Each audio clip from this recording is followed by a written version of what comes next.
Hello again. In this particular session, we're going to be looking at the additional fascinating features and applications of the Enneagram. A lot of what I'm going to be talking about in this session has directly to do with the IEQ9 reports.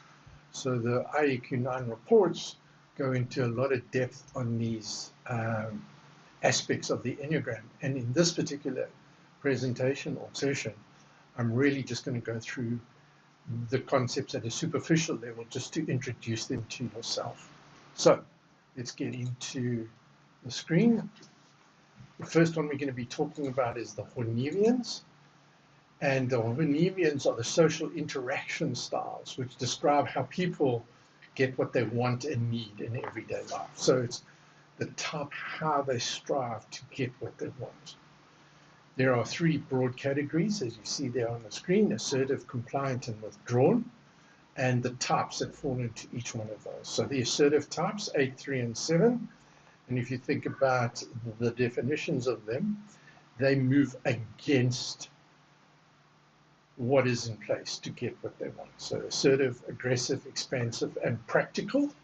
As a 7 myself, I do realize that when I need what I want, I tend towards the assertive side and look at being totally expansive. So I can completely relate to that.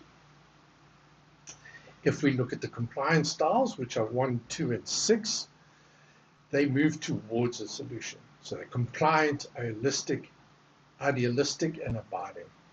And then the final three on the model are the withdrawn, detached, resigned, and solipsistic types, being 4, 5, and 9. And just in case you want to understand the definition of solipsistic, it is the philosophical theory that only one's mind is sure to exist, and that the external world and other minds might not exist outside of one's own. So you can see how this is moving away from reality. People become withdrawn, detached, resigned in their desire to get what they want. Moving on to the harmonics, which is how people cope when things are not going their way or they don't get what they want. So slightly different from the Hornevians. This is when I don't get what I want. 2, 7, and 9, 1, 3, and 5, and 4, 6, and 8. So it's again, it's showing that the Enneagram has all of this complexity built into it and aligns different characteristics of different types. So the avoidance, 2, 7, and 9, when they're not getting what they want, they become enthusiasm, have a positive outlook, and focus on others. So it's outward looking. When 1, 3, and 5s don't get what they want, they adopt a methodical approach, which is corrective, efficient, and apply knowledge to the challenge. So if you look at the 1 who is a perfectionist, if they're not getting what they want, they return to method. Here are the rules. This is what we need to do. Let's get it done. And then the final trio, or the reactive trio, which is 4, 6, and 8, they're temperamental, defensive, and confrontational when they're not getting what they want. Know anybody in that bracket? I know I do. So let's go to the centers of expression, and here we relate to how the individual or team, so this can also be applicable to teams, shows up in the world and are likely to be perceived by others. So the Enneagram, the IEQ9 model, in its questions, derives your centers of expression. And it's classified as medium, low, and hot, or medium, low, and high, and brings it back to how you show up and are experienced by the world. So the action center is defined as hot energy, movement, action, instinct, physical sensations, energetic, alive, and instinctive. So if you meet somebody who's operating from the action center, that's the kind of person you're going to get faced with.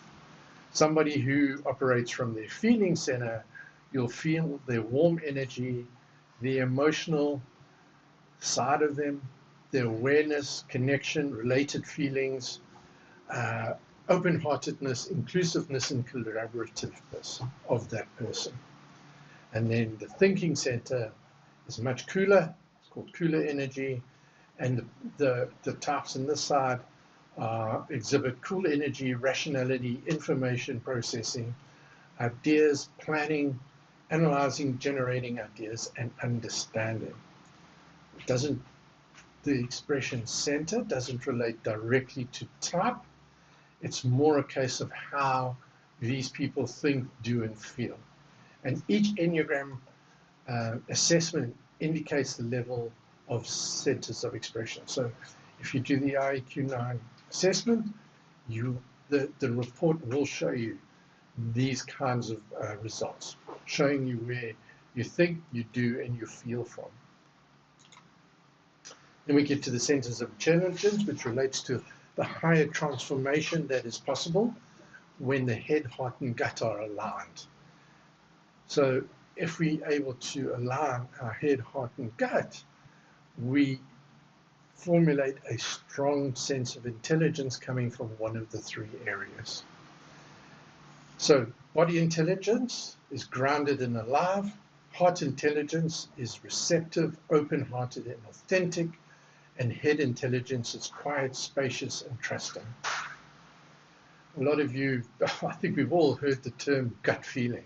And if you think about it in that sense, that is your body telling you what is good and what is right.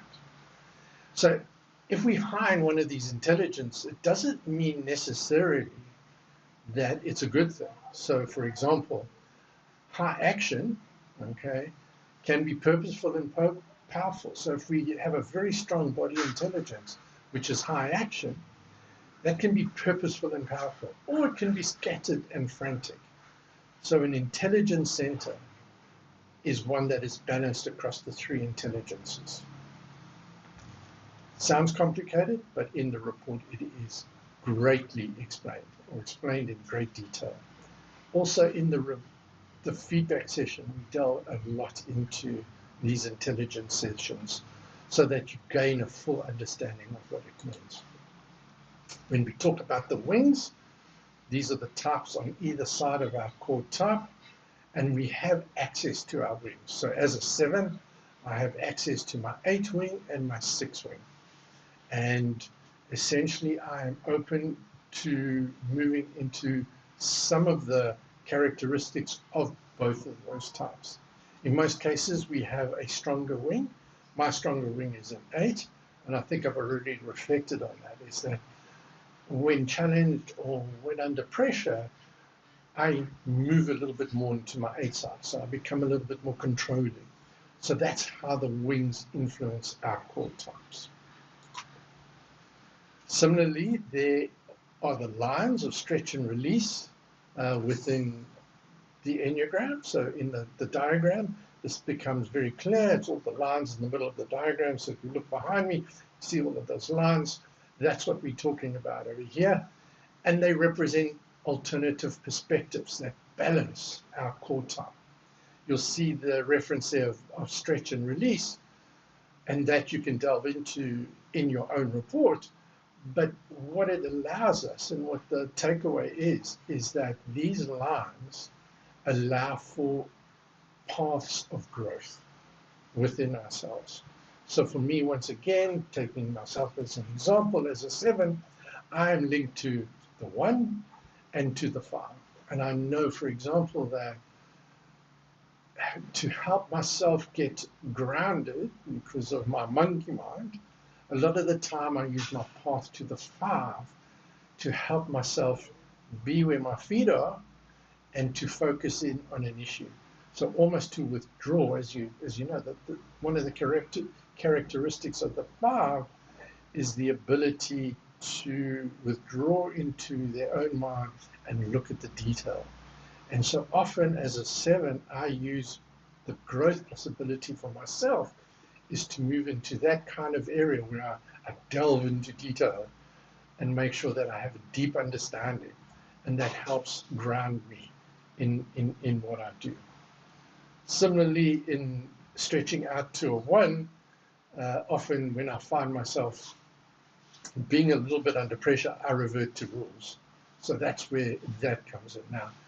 Because it's a stretch point, the reversion to rules-based order might be negative, so I have to be really careful about that. I have to, maybe bringing in rules here will help me get over this monkey mind approach of mine. So that's how I use it. And of course, in the debriefs, this is a strong or a large area that we go into in the debrief so that you understand the movements of the lines and understand them most importantly as growth paths to your own type. Each type has 3 instincts or subtypes. So we can think about this as your instincts. We're all born with instinct, and it's rooted in our physical body and in our innate drive to survive. So these are the instincts which keep us alive. There are 3 instincts: self-preservation, one-on-one, and social instincts. So each type, so all 9 types, have these subtypes or instincts involved with them. So let's just cover off on those quickly. Self-preservation, as it implies, is all about physical safety, well-being, material safety, and comfort. And there's an inherent push for independence there. So if you're a 7 with a self-preservation instinct, you're about looking to preserve yourself. One-on-one is about intensity of experiences, and those are experiences between me and you, between you and the other person. It's intimacy of relationships, actively seeking out experiences and relationships that promise very strong concentrations of energy. Okay, so it's about us. It's about intimacy. It's the one-on-one instinct. And then finally, we have the social instinct, and this is all about us. It's about we. It's taking in the broader group. So if you have a social instinct, it's about interactions and relationships with other people. It's about groups, awareness of group norms and standards. Status plays a role in gaining approval in groups and pushing towards community and shared purposes. So if we take that to the nth degree, here we can see that even though there's 9 main core types, if we take the subtypes into consideration, that number goes up to 27. And as I mentioned previously, I'm an enthusiastic visionary, number 7, and I have an SX, or one-on-one subtype. So the word for that is fascination, and I think that word really rings true to me. I'm fascinated by people, by things, by technology. So it perfectly describes who I am. Take a moment to quickly scan through those and think about your own instinct and what does that tell about you. And so once again, I ask you the question, any guesses as to your type? Give it some thought, write it down on a piece of paper, and let's keep track. Let's see what you end up at the end of all of the sessions. Once again, if you want to jump straight to the assessment, just reach out to me and we can make that happen. Thanks for your attention.